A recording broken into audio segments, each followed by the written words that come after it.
Today I'm going to show y'all how to cook a little stuffed bell pepper soup. We're going to take 2 pounds of ground beef and pork mix. You can just use beef if you want to, but I use the mix. We are going to brown that down in this big old Magnalite. They don't make Magnalites anymore, y'all, but they do have McWares and MagnaWares that are the same. They really cook the same, I promise. Drain all the grease off the meat and then put in 2 onions and about 4 carrots. You can slice or dice the carrots, doesn't matter. Add a little broth if you need to while it's cooking. But what you don't want to do is tell your 26-year-old son to stir it while you walk outside for a few minutes, because that is what happens to the pot. Add in 2 red bell peppers and 2 green bell peppers. We seasoned it with some Cajun Cook seasoning, which is not available yet. Really good stuff though. And put a little bit of salt and pepper, but you don't want to overdo it because you're going to check the salt content later.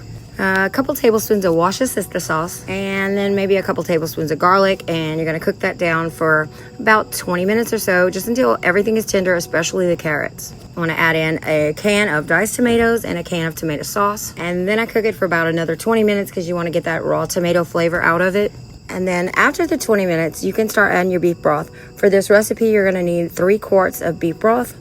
Depending on if you use low sodium beef broth or not, that is where you change your salt content. You put all the meat back in, and we're gonna let that cook together for just a little bit. I put in some Artisan Blend by the Two Gringos Chupacabra because that is my favorite Italian blend, as you can tell because it's empty.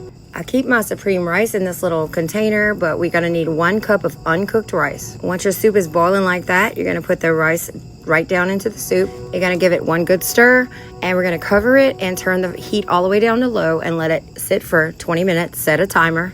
We use this baguette from Walmart, and you can slice them and toast them if you want, but I like them kind of raw so they'll soak up all the juice from the soup.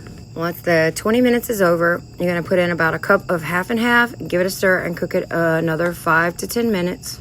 You could also use heavy cream if you wanted to, but this works out perfectly. Just let it cook a few minutes and then it's done. Then we made a bowl. If you want to, you can make it pretty and top that with some green onions and put your little baguette slices right down into the soup. It really does soak up all of the soup flavor. That's the best way to eat it, I think. We walked the pot over to my mom and dad's house, and of course Harlan had to use his little flashlight to help me get through the dark. He walked in like he owned the place, because he does. He owns everything here. My dad and my mom seem to like the soup. And right here, even though the sound is off, he says, "Mon ami, ça c'est bon." Harlan wanted to go down the dark hall and play with his flashlight, and then we told everybody bye. We walked back home. But before that, you know that my friend David had to show him that he had a bigger flashlight. Yeah, half blinded us, but it was cool. I try to keep up with these little legs on the way back home, and that's it, y'all. That's how you make bell pepper soup.